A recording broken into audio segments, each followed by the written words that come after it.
दोस्तों, gynaec practice में fertility की जब हम थेरेपेटिक डाइट की बात करते हैं, तो इसमें कुछ चीज़ें ऐसी आती हैं जो बहुत अमेजिंग होती हैं। जैसे कि हमारी बॉडी कुछ साइन देती है जिससे पता चलता है कि ओव्यूलेशन बहुत स्ट्रॉन्ग है। कुछ साइन ऐसे भी होते हैं जिससे पता चलता है हार्मोन स्टेबल हैं, और कुछ साइन ये बताते हैं कि यूट्रस रिसेप्टिव है। उसके अकॉर्डिंग हम डाइट डिज़ाइन करते हैं आपके लिए। तो आज की वीडियो में मैं उन हेल्दी एंड स्ट्रॉन्ग साइंस की बात करूंगी जो आपकी फर्टिलिटी जर्नी में आपको गाइड करेंगे, क्योंकि वो आप ही की बॉडी में हो रहे हैं। केवल आपको उन्हें समझने की टेक्निक सीखनी है।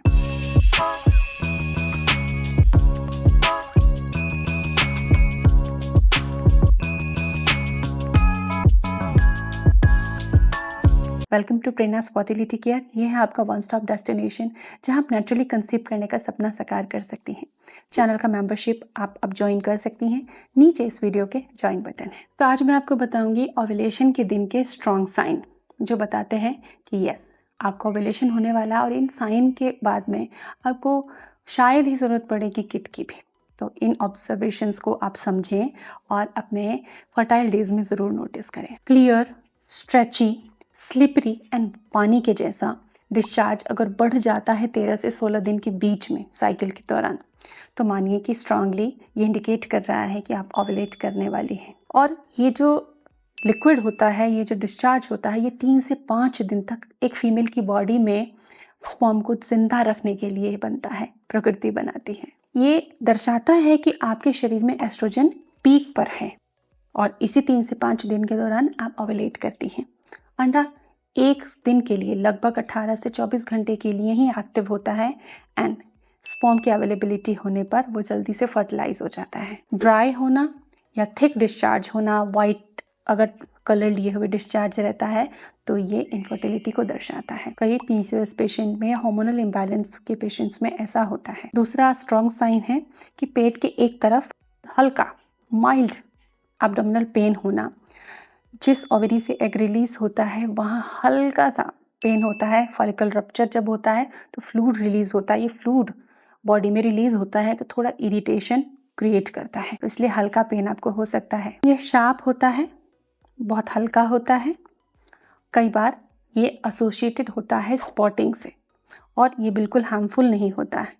ये एक पॉजिटिव साइन है कि आपकी बॉडी ओव्यूलेशन के लिए तैयार है। मासिक चक्र के 13 से 16 दिन के बीच में नेचुरली बायोलॉजिकली लिबिडो इम्प्रूव होता है, जो कि बताता है कि आपकी बॉडी में टेस्टोस्टेरोन और एस्ट्रोजन दोनों का पीक है और आप माँ बनने के लिए बिल्कुल तैयार हैं। तो अगर लिबिडो में इम्प्रूव है बाकी सिम्टम्स के साथ, तो ये बहुत स्ट्रॉन्ग और पॉजिटिव साइन है और आप आसानी से नेचुरली कंसीव कर सकती हैं। इस दौरान अगर आप पीबीटी चार्टिंग करती हैं तो आपको पता चलेगा कि ओव्यूलेशन के जस्ट बाद आपके बॉडी टेम्परेचर में 0.3 से 0.5 डिग्री का डिफरेंस आ चुका है, यानी कि टेम्परेचर में बढ़ोतरी महसूस होती है और ये दर्शाता है कि अब प्रोजेस्टेरोन का स्तर धीरे धीरे बढ़ रहा है। अब पार्ट 2 हम साइन देखेंगे कि ओव्यूलेशन के बाद ऐसे कौन से साइन हैं जो स्ट्रांगली इंडिकेट करते हैं कि आप माँ बनने वाली हैं। तो याद रखें कि ओव्यूलेशन जब खत्म होता है 16 दिन के बाद, 17 से 28 दिन के बीच में अगर काम, कूल, चीयरफुल महसूस करती हैं आप, तो ये एक बहुत पॉजिटिव साइन होता है। क्यों? क्योंकि ये सब कुछ प्रोजेस्टेरोन कर रहा होता है और अगर वो अच्छे तरीके से बढ़ रहा है,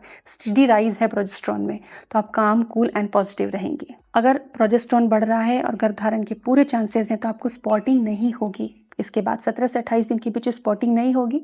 डेट के टाइम पे स्पॉटिंग हो सकती है, लाइट, बिना पेन की। याद रखें, इसके बाद अगर ब्रेस्ट में हैवीनेस या फुलनेस होता है, अगर ब्रेस्ट के टोटल होल ब्रेस्ट में हैवीनेस, तो ये पीएमएस साइन हो सकता है। लेकिन निपल्स में सेंसेशन आपके बढ़ रहे हैं, ज़्यादा सेंसेशन निपल्स में है, तो ये प्रेगनेंसी का संकेत होता है, पीएमएस का नहीं। अब हम बात करेंगे कि ओव्यूलेशन के समय क्या आपको डाइट फॉलो करनी चाहिए अपनी बॉडी को कैसे सपोर्ट करने के लिए। तो सबसे पहले आप बॉडी में एसिडिटी ना होने दें, सौंफ का पानी लेते रहें, नारियल पानी और तरल चीज़ें ज़्यादा पिएं, चाय कॉफ़ी का इस्तेमाल ना करें, शक्कर गुड़ का इस्तेमाल ना करें, मीठी चीज़ें कम खाएं, इससे एसिडिटी की तरफ जाती है आपकी बॉडी और सर्वाइकल फ्लूइड को नुकसान पहुंचाती है। हल्की एक्सरसाइज, जीरो स्ट्रेस और पंपकिन सीड्स खा सकती हैं। घर की सब्जियां यूज़ कीजिए, दालें, माइल्ड सूप, बहुत कच्ची चीज़ें, ठंडी चीज़ें और प्रोसेस जंक नहीं खाना है। अब जब ओव्यूलेशन खत्म हो जाता है, 17 से 28 दिन के बीच आप आ जाती हैं, तब आपको क्या खाना है?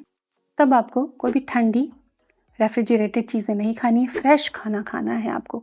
टाइम से आपको सोना है, सेसमी सीड्स लेने हैं, बनाना यूज़ कर सकती हैं, बनाना खा सकती हैं आप। बेकरी आइटम नहीं यूज़ करने हैं आपको। फ्लूइड अच्छा लेना है, स्ट्रेस ज़ीरो रखना है।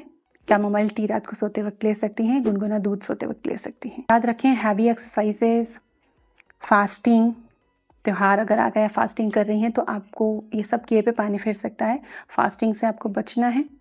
कोई भी ऐसा फूड जो आपके डाइजेशन को ऊपर नीचे कर देता है उससे बचना है, जो कि केवल आप जानती हैं आपकी बॉडी के बारे में। इन चीज़ों को फॉलो कीजिए, रिजल्ट बहुत बेहतरीन आपको मिलेंगे।